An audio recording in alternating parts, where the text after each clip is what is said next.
พี่น้อยเถอะเพิ่นสิมาฮอดเนาะเริ่มเติบ สวัสดีเด้อสวัสดีเนาะเอ้ยมันเป็นหมู่สาวินาเมื่อคืนนี่เนาะฝันดีบ่ บริพันธ์ไม่ใช่ บ่ได้ฝันหยังบ่ เก็บทำปัญญาดิ เอออุ้ยมือก็จนแดะ มือเนี่ยมือจนเละ เป็นกามด้วย อันนี้กับข้าว ผมเราไปเรียกป่ะ ฮะ ยังไม่ทันเราเรียก ยังกำลังมาจากบ้านข้าวได้ข้าวได้ กินกระต้มเนาะมันกระต้มน้ำมัน ข้าวต้มอาการเป็นว่าได้ นอนอีกคืนนึง นอนอีกเลย นอนบ่ให้นอนอีก มันยังคือ ไข่มันยังมีอยู่ ไข่ยังมีไข่อยู่ ไข่นึง มันยังวดเชื่อว่า บ่ ล้าน เบิกไปตัวละแรกมัน ล้านสอง อันกำลังจ่ายบินแรกบ่อน บินแรกล้านสองเซน บ่ได้อีกต่างหากเลยเนาะ นี่นะมาได้เป็นฮะ นี่ได้ตัวว่าจะเป็น เลือด แดงๆนี่เด้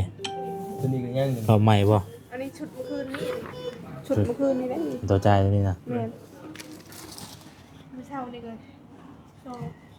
สามทุ่มเลย 1,281,000กีบพี่น้องเอ้ยเนาะ นี่อีกนี่สาม นี่เด้ตัวที่ว่า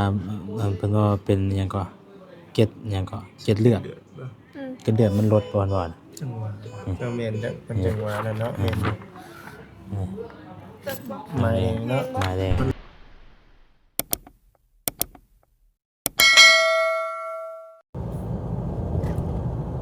พี่น้องเอ้ยเปิดภาพเปิดคลิปมามื้อนี้ก็อยู่ถนนหนทางเด้อพี่น้องเด้อบรรยากาศก็เป็นสีหมอกๆมื้อนี้เนาะเอามาอีกแล้วพี่น้องเอ้ยบางหม่องบางพื้นที่ก็ฝนตกเนาะฝนตกฝนลิ้นพี่น้องเอ้ยช่วงนี้ก็ได้พายุเข้าฝนเริ่มตกแล้วพี่น้องเอ้ยบ้านเฮาเนาะเอาตอนนี้กำลังสิเดินทางไปเยี่ยมบ่อจิตพี่น้องเอ้ยก่อนสิไปเวียกกันนะเอาออกไปเวียกเลยอะไรพี่น้องเอ้ยแวะเยี่ยมยามทางบ่อจิตเพิ่นก่อนว่าเป็นจังไดพี่น้องเอ้ยอาการเป็นจังไดแล้วเนาะเพราะว่าแต่ว่าเมื่อคืนนี่ก็อาการเพิ่นดีขึ้นตั้งแต่คืนนี้พุ่นแหละพี่น้องเอ้ยเนาะแต่ว่าทางท่านหมอเพิ่นสิอนุญาตให้ออกบ่หรือว่านอนต่ออีกมื้อแลงเนาะพอดีไปเอาเสื้อผ้ามาให้เพิ่นพี่น้องเอ้ยเสื้อผ้ามาให้เพิ่นเปลี่ยนให้เพิ่นเปลี่ยนพี่น้องเอ้ยเพราะว่าจะว่าสิได้นอนอีกบ่จักมื้อแลงเนาะอาจจะอยู่ใส่ยาให้มันครบกำหนดก่อนพี่น้องเอ้ยติดตามพร้อมกันในมื้อนี้เด้อพี่น้องเด้อเนาะว่าเป็นจังไดอาการก็ไข้กลัวดีขึ้นหลายกว่ามื้อตอนเพิ่นมาอยู่เนาะแล้วเพิ่นพากันมาครั้งโอยมาพี่น้องเอ้ยไปหาสิไปเยี่ยมยามเพิ่นก่อนเดี๋ยวสิแวะซื้อกับข้าวก่อนพี่น้องเอ้ยเดี๋ยวแวะซื้อกับข้าวไปตอนเพิ่นเนาะ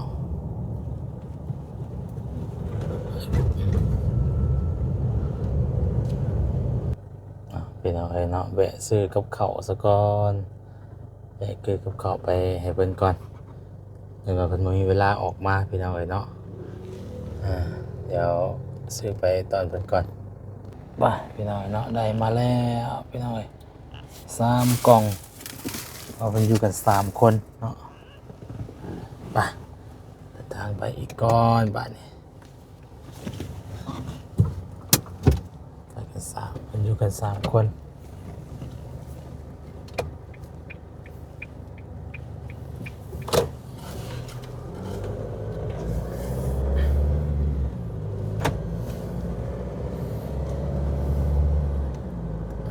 10 โมงเลยพี่น้องตอนนี้เนาะ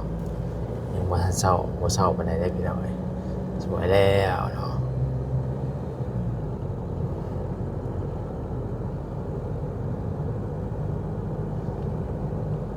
สดีก็ยังบ่ได้ไปเวียกนำมื้อนี้ก็ได้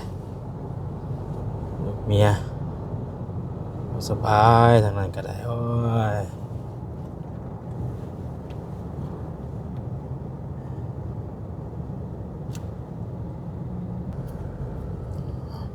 ใกล้จะฮอดแล้วเนาะ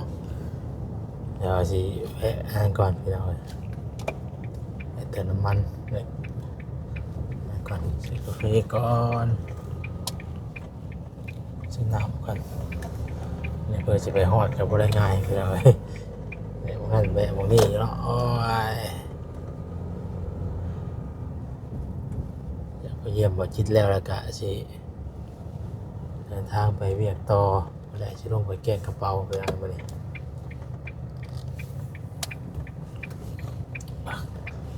เติมน้ำมันก่อนบัดนี้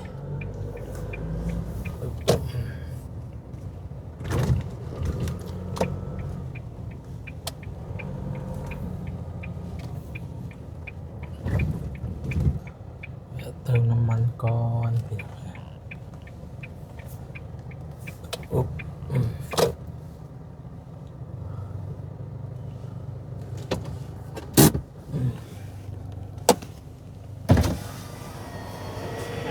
อ๋อ300,000น้ำมันก่อนเพื่อน300,000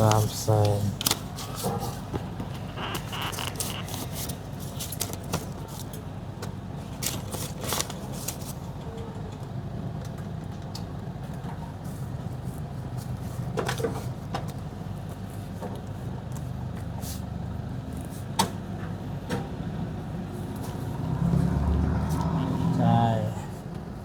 ไปดักไอ้น็อตน้ำมัน300,000ได้อยู่15 ลิตร300,000ได้อยู่15 ลิตรพี่น้อยแต่ละมื้อเนาะมื้อต่อมื้อนี่พี่น้อย300,000นี่ก็ได้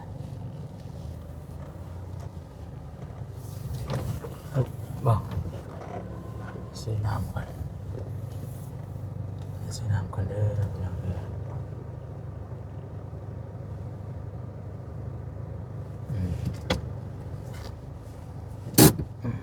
ซื้อน้ำก่อน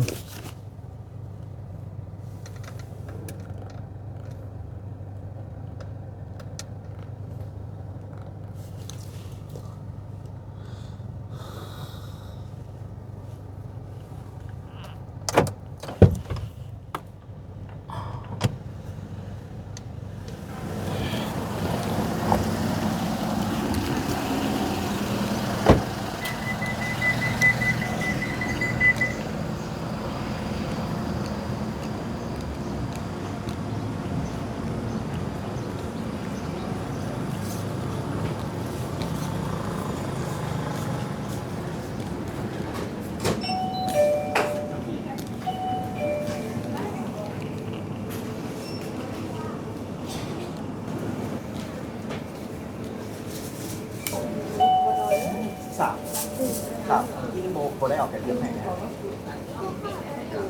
มองโมต่อโอเค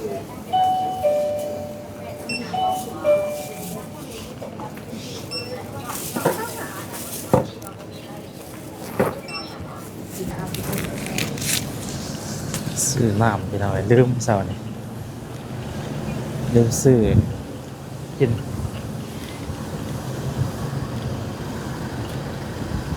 ไปพี่น้องเลยทางเขาของน้ำแน่พี่น้องโอ้เปิดสิฮอดเปิดธรรมดา ไม่เห็นไม่นี่อยู่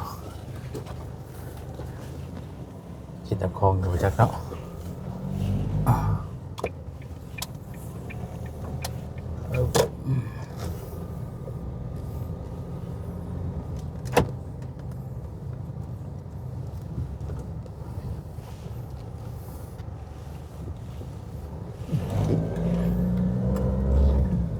สิฮอดแล้วไปหน่อยไปนำกันเยี่ยมแล้ว91แล้วก็สิเดินทางไปแกงกระเป๋าต่อเพราะว่าฉัน ไปหาพี่น้องน้ำเพชรมานี่ซื้อเครื่องไปให้เพื่อนพี่น้องเนาะ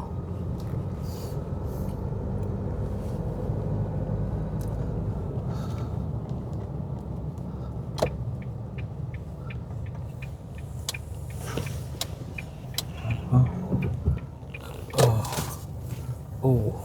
โอ้เป็นตันทางเลยได้บ่านี่เนาะตันทางเลยได้พี่น้องเพิ่นบ่ให้เข้าไปจอดในเด้อเนาะแต่ก่อนเพิ่นให้เข้าไปจอดอยู่ในอยู่นี่ทางไว้แล้วบัดนี้มีติบข้าวมีน้ำมีเครื่องนุ่งพี่น้องไม้เพิ่นนี่เพิ่นลงไปเอาอยู่เรือนเพิ่นเช้าไปเดี๋ยวเอาเข้าไปให้เพิ่นก่อนไปพี่น้องเอ้ยรถจักรเต็มอยู่เนาะนี่มองจอดรถจักรพี่น้องเอ้ยไปเยี่ยมยามมันก่อนเป็นได้ไร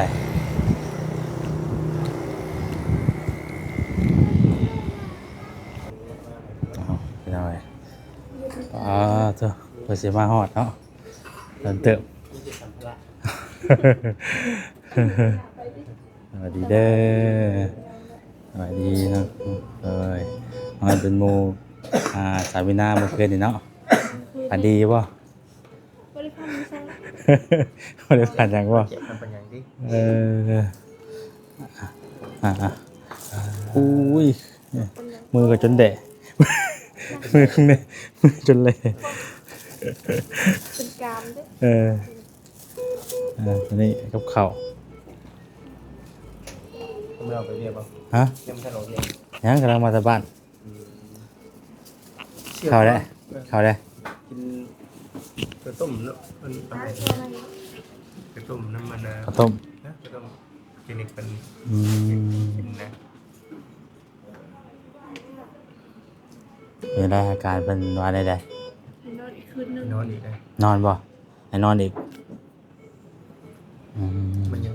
คือ ไข่มันยังมีอยู่ ไข่ยังมีไข่อยู่ ไข่นึง มันยังหมดเชื่อว่า อืม เพื่อมันก็ยังอยากนั่นอายุอยากไปเที่ยวอายุกันนะ โอ้ธรรมดาเลยเนาะเขาเป็นลายมือเนาะใส่น้ำมันก็คือเดืองยาบ่ มีอีกเลย ฮะ ไม่ใช่มีอยู่ เพิ่นก็ใส่เรื่อยๆได้ฮอดไปได้เพิ่นก็ใส่ รอบแรง ฮอดไปได้เพิ่นก็ใส่เข้าไป คิดว่าชีได้เมื่อ เฮ้ย คิดว่าจะได้เมื่ออ้ายมันยางมาบอกมันไม่เมื่อแล้วคนจะมี เพิ่นกวดเบิ่งแล้วก็เพิ่นก็สิติดตามเบิ่งอาการเฮาก่อนนั่นน่ะถ้าว่าเฮาเมื่อบัดมันบ่เซาได้บัดมันบ่คลายขาดเจนะเพิ่นก็ติดตามเบิ่งก่อนติดตามอาการเบิ่งก่อนติดตามเบิ่งเรื่อยๆเจนะใส่ยาไปนำแล้วก็กวดเบิ่งไปนำ มียารอบ18 โมงอีเด้อมัน นอนอีกบ่แรงนี่เนาะ เบิ่งเป็นยาแบบใดนะ หืม ต้องเบิ่งสิเป็นยาแบบใดวะ บ่จักนำเพิ่นแหล้วจักสิเป็นยาหยังแน่เพิ่น เพิ่นเอามาใส่แล้วก็พอแต่เช้าแล้วเนาะ กลับไปเมื่ออีกเดี๋ยวมันขึ้นอีกเนาะ โอ้ยมันเช้าขาดก้อนคักแน่ก่อนน่ะจังเมื่อถ้าเพิ่นว่าเมื่อได้อีกบ่จังเมื่อ มีขาดงานโอ้หลายมื้อเด้ โอ้หลายมื้อก็ไอ้ได้จังเนาะมันงานเอาไว้ก่อนงานเป็นห่วงงานน่ะต้องห่วงเจ้าของนำพร้อม เป็นห่วงงานน่ะใส่ห่วงเจ้าของอีกแล้วนี่ก็ได้ โอ้ยเนาะต่ออีกไม่เอาไว้เนาะสู้อีกบ่แรง สู้มาเลยเดี๋ยวสิได้เมื่อบ่ได้เมื่อยอดเนาะ อันนู้นจะไทย อันนั้นจะไทยวะ เอาต่อได้เลยตัวอะไรเลยบอกวันนี้วันแล้วอย่าเบื่อให้ไทยแล้ว ไข่เลย เชิญมาเชิญ สามมือหัวเนาะก็เศร้าเป็นอย่างดอก ชม แต่ยา ชมมึงใส่ งาน ยา การกะไว้ก่อนแล้วเห็นว่าเนาะสุขภาพร่างกายเฮามันโอเคกับจังป้ายเวียกงานจ้ะ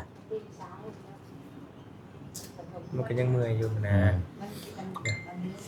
ถ้ามันแบบร่างกายเฮาแบบปกติบ่ได้ป่วยกับตัวบ่จ้ะ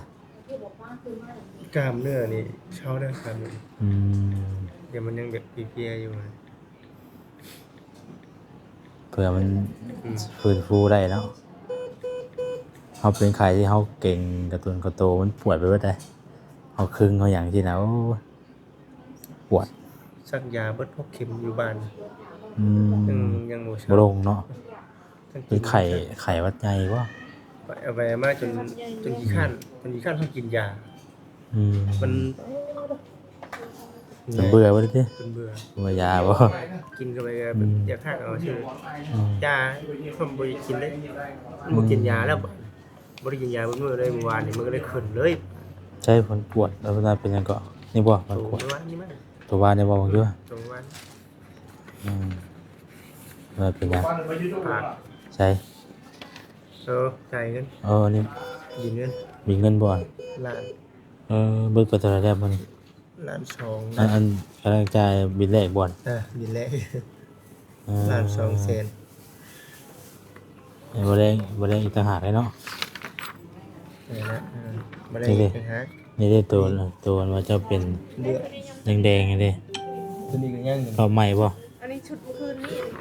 ชุดเมื่อคืนนี่ได้นี่ ตัวจ่ายนี่นะ แม่นเมื่อเช้านี่เลยสามทงเลย 1,281,000กีบพี่น้องเอ้ยเนาะ นี่อีกนี่สาม นี่เด้ตัวที่ว่ามันเป็นว่าเป็นหยังก็เกล็ดหยังก็เกล็ดเลือด เดือดบ่ เกล็ดเลือดมันลดบ่อน จังหวะเจ้าแม่นจังเป็นจังหวะนั่นเนาะแม่นดิ ตึกบ่ มาเองเนาะ มาแดง มันลดเด้ รถบ่ ยันแม่น ตัวว่าจ้าเพิ่นว่าอยู่เมื่อคืนเฮาก็บ่เข้าใจ นี่เนาะ ต้องให้มันปกตินะเนาะ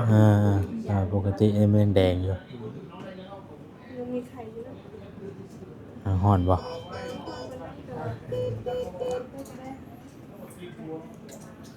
ไปกันไอ้สนมบัดกันยัง ชวนชีวิตเนาะแม่ผม กินข้าวกินน้ำเลยกินข้าวกินน้ำเด้ เพิ่น มันแซ่บอยู่บ่ มื้อเช้าได้กินหลายอยู่มื้อเช้านี่ ข้าวต้มกินข้าวต้มคนนึงเลย อ๋อ บ่ได้มัน ข้าวนี่เฮาก็กินได้บ่ข้าวกินปกติได้บ่บัด มื้อเช้า อั นะ นนั้นก็ได้อยู่เนาะ ได้อยู่เพิ่นบ่ได้บอกให้อย่างเพิ่นว่าให้กินเบิดนะบ่ได้พลัง ได้อยู่ได้อยู่ ว่ามันเป็นไข่ธรรมดาเด้ไข่ กินนั่นแหละอยู่นำเพิ่นน่ะบ่ต้องคร่ำหรอกมันจังรู้จักว่าเช้าเนี่ยข้าวกินมันบ่เป็นหยังก็ถือว่าเช้า คืนนี้เบิ่ง แรงนอนอีกคืนหนึง ใช่แล้วนี่ มาอีกรอบนี้คนมาหลายเนาะคนเริ่มมาอีกแม่คือหัวนะบ่ คืนนี้ก็มื้อนั้นแม่ อืม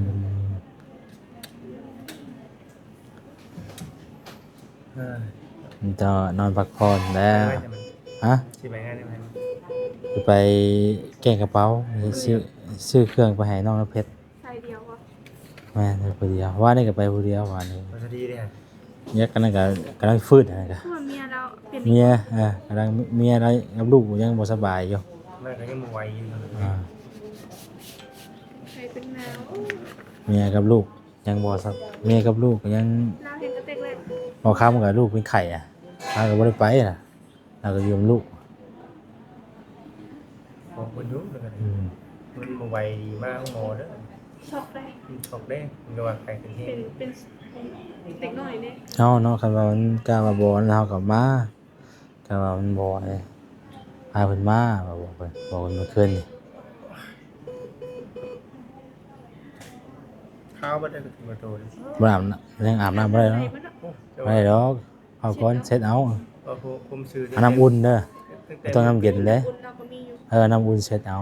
แพ้น้อยๆเช็ดน้ำอุ่น อยู่โชว์มุมเนี่ยอาบน้ำก็เป็นคุ้มๆเลยเนาะขนาดคืนเดียวก็ยังเอาไว้นะคะ เดือนหนึงคืออันเบายาวแล้วเป็นหยัง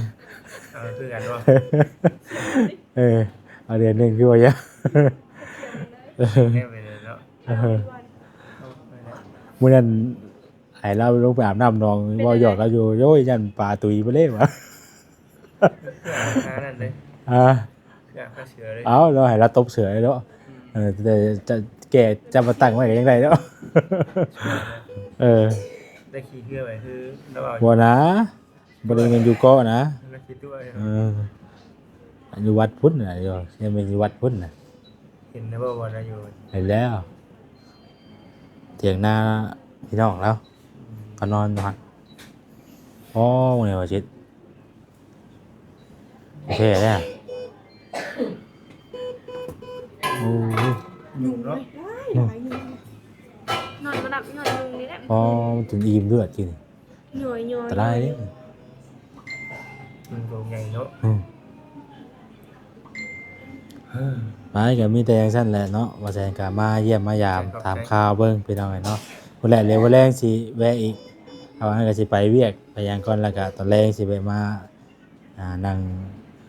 เป็นหมู่นํอีกพี่น้องเนาะ จะเป็นโมว่า เอาไปทานเลยด้วยว่า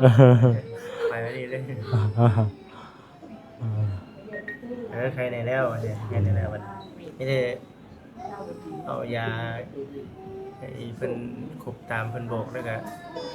นั่นแหละ ใช้ยาแต่ครบก้อนสินะ เล่นยามันยัง เมื่อ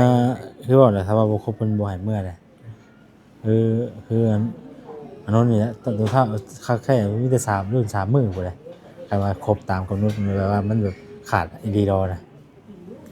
ก็คือว่าประมาณ2-3มื้อที่3ถือว่าแบบขาดแล้วขาดพุทธแล้ว ใครในแล้วติ อันนี้คือว่าเรื่องในเฮาเป็นไข้เนาะว่าเรื่องอื่นก็บ่ฮู้แล้วพี่น้องเอ้ย ใครอยู่ อันนี้ว่าเฮาบ่ฮู้อยู่ได้ว่าเฮาเป็นไข้เนาะ ใส่เสื้อร่มก็ดีแบบนึง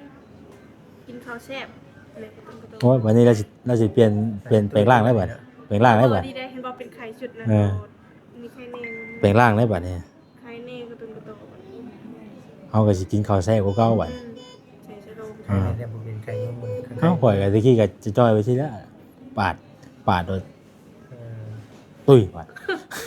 เป็นย้อนยัง ใช่ ตายไปเยอะกินเสียบไปจ้ะ ใครยุ่งนอน7มื้อโอ้ในไหนเพิ่นก็บ่ให้มาบ่ให้มื้อเขาบ่ฮอด เป็น 7 มื มื้ อ อ ตะกี้ เจ้าบ่ เอ้านอนอยู่ ชุดนั้นบ่ เจ็บ เอ มื้อ เอ้ายากเด้ มือที่เจ็บคือแบบ ตายเด้ อาทิตย์นึง ไอ้ยง มีไข่ธรรมดาก็กินบ่ได้ ไปซะพี่น้องเอ้ยเนาะทางบ่แซงก็สิจบคลิปอยู่นี่เลยได้พี่น้องเอ้ยเนาะ ทางบอเซ่ได้ โดยมาเยี่ยมมาถามไทยก่อนเนาะ พี่น้องเป็นคน โดย FC เพิ่นก็คอมเมนต์มาให้กำลังใจอยู่เมื่อคืนนี่ก็สบายไว้เด้อบ่จิตว่าซั่น ไข่เด้พี่น้องอยู่น้ำเพชรน้ำมอแล้วมีแต่กินยาให้มันเบิดใส่ยามันเบิดก็คือเศร้าแหละเบิ่ง โอ้ยเอาสบายไว้เด้อพุ่นน่ะเดี๋ยวตอนแรงสิแวะมาอีกเด้อ โอเค สบายดีโดย